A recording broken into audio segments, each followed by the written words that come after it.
Hello friends, hello everyone. आज फिर से नया वीडियो, फिर से एक लाइफ की या किसी भी विषय की एक अमेजिंग चीज़।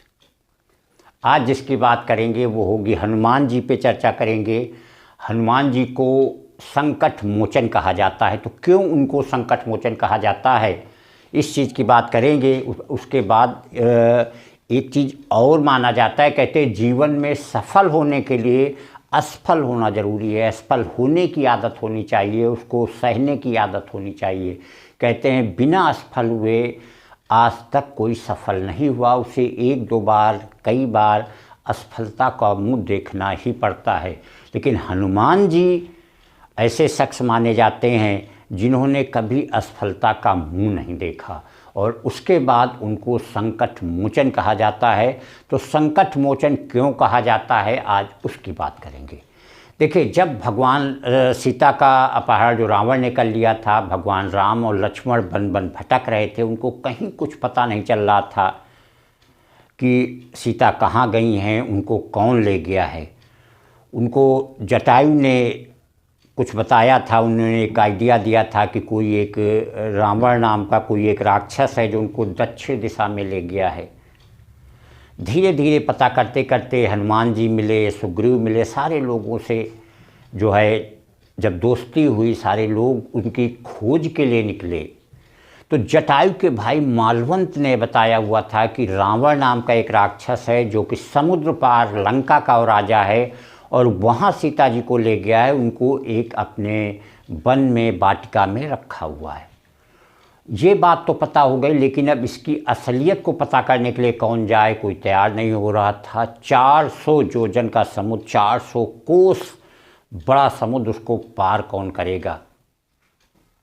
इसके लिए क्योंकि कुछ देवताओं के थ्रू हनुमान जी को जो है श्राप मिला था कि इसके थ्रू उनकी शक्तियाँ नहीं याद आएंगी। फिर उनकी विनती की गई जिससे उनकी शक्तियाँ याद आईं, और पहला काम हनुमान जी ने किया कि 400 योजन समुद्र को पार करके वो लंका में गए। वहाँ उन्होंने सीता जी को ढूंढ निकाला। सीता जी को वहाँ पे उन्होंने पहचान दिया, जो कि भगवान राम ने उनको दिया हुआ था, उसके थ्रू उन्होंने बताया।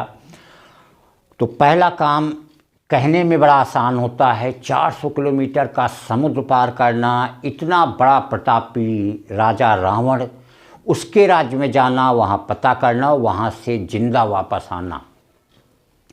पहला काम ये हनुमान जी का था, जो कि किसी के बस की बात वहाँ पे नहीं थी। सेकेंड बार जब इसी तरीके से लक्ष्मण को शक्ति लग गई थी, मेघनाथ ने युद्ध के समय मेघनाथ ने लक्ष्मण जी को शक्ति मार दी थी। अब ये बात जिस तरीके शक्ति लगी थी, उनकी प्राणवायु धीरे धीरे धीरे धीरे ख़त्म होती जा रही थी। ये हुआ कि सवेरे तक लक्ष्मण जी के प्राण खत्म हो जाएंगे, लक्ष्मण जी खत्म हो जाएंगे। वहाँ से क्योंकि विभीषण साथ थे, विभीषण ने ये बताया कि शायद जो रावण का राज्य वैद्य सुखेन वैद्य है वही कुछ कर सकता है, क्योंकि बहुत बड़ा वैद्य है, वही कुछ बता सकता। प्रॉब्लम ये थी कि वो सुखेन वैद्य रावण के राज्य का था, उन्हीं के दबाव में था, उसको लेने कौन जाए। फिर से यही काम संकट मोचन बन के हनुमान जी आए। वो लंका में गए, अपना बहुत ही छोटा रूप धर के उन्होंने वहाँ पे जा कर के सुखेन वैद्य का पता मालूम किया कि घर उनका कौन सा है।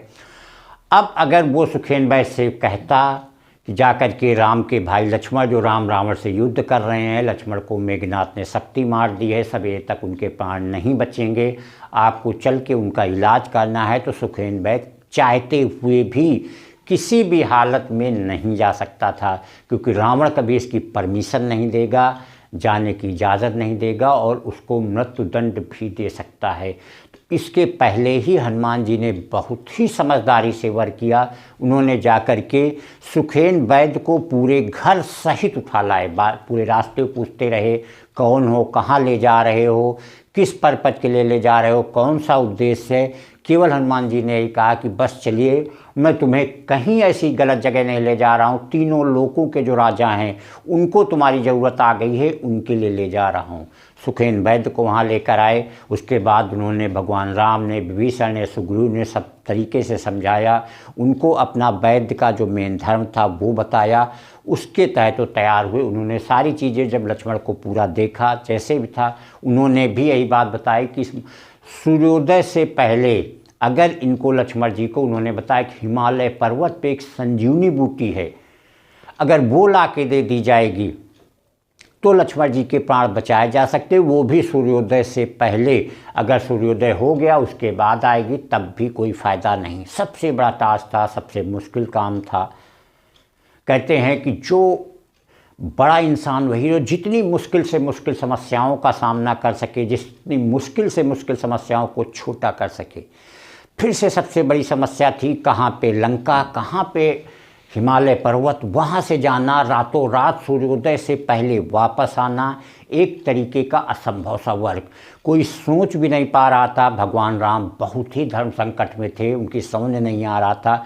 उन्होंने तो ये भी कह दिया था कि सुबह होते ही मैं अपने शरीर को त्याग दूंगा, क्योंकि बिना लक्ष्मण के मैं क्या मुँह लेके अयोध्या जाऊँगा। और अब कौन जा कर के किसी लंका से जा कर के और हिमालय पर्वत से जा कर के संजीवनी लाएगा। ये बात सुनते ही हनुमान जी ने कहा कि हे भगवान, हे राम, हमें आज्ञा दीजिए, मैं जा कर के संजीवनी लाऊंगा। और उन्होंने वचन दिया कि अगर मैं सूर्योदय से पहले अगर संजीवनी लेकर नहीं आ सका तो जीवन में कभी भी अपना मुंह आपको नहीं दिखाऊंगा। और कहते हैं हनुमान जी इतना तेज़ी से वहाँ से गए कि एक लकीर सी दिख रही थी और बीच में लाख समस्याएं। रावण ने, जैसे ही रावण को पता चला, उसके गुप्तचर लगे हुए थे, उन्होंने कालनेम को भेजा। वहाँ पे गए, कालनेम को उन्होंने बंद करके आगे गए। जब हिमालय पर्वत पे गए तो उनको कहीं संजीवनी दिख ही नहीं रही थी, उन्हें पता ही नहीं था कौन संजीवनी है। पूरे हिमालय पर्वत को ही उठा लाए। बीच में भरत ने उनको बाण मारा, वहीं पे आकर के गिर गए। इन सब बाधाओं को पार करते हुए हनुमान जी सूर्योदय से पहले लौट आए। तो यही वो कारण है जिसकी वजह से हनुमान जी को संकट मोचन कहा जाता है। देखिए, संकट मोचन का मतलब कि जीवन में आई हुई जो भी समस्याएं हैं, जिनको लोग छूने से डरें, जिन समस्याओं से लोग घबराएं, उनको आराम से निपटा देना, बिना किसी दिक्कत के निपटा देना। और ये जो सारे काम थे, चाहे उस समुद्र को लांघना हुआ, सीता जी को पता करना था, या सुखेन वैद्य को लाना था, या हिमालय पर्वत से संजीवनी लाना था, ये सारे जितने भी काम थे एक तरीके के असंभव से वर्क थे, जिनको करना तो करना क्या, सोचना भी गुनाह जैसा लग रहा था कि करेंगे कैसे। सभी लोग जानते हैं जब वो समुद्र पार कर रहे थे, कितनी राक्षसनियाँ रावण ने लगा रखी थी कि कोई इस पार से उस पार जा ही नहीं सकता है। उन सब बाधाओं को पार करते हुए हनुमान जी गए। तो इसी वजह से इन्हें संकट मोचन कहा जाता है। और इसी वजह से शायद भगवान विष्णु, भगवान राम ने इनको आशीर्वाद दिया था कि तुम चिरकाल, अनंत काल तक जीवित रहोगे और कलयुग में जा कर के लोगों के संकट हरने का सबसे बड़ा काम करोगे। इसलिए कहते कोई भी अगर हनुमान जी की प्रार्थना, हनुमान जी की विनती अगर मन से करता है तो बड़े से बड़ा संकट उसका जीवन का टल जाता है। Thank you.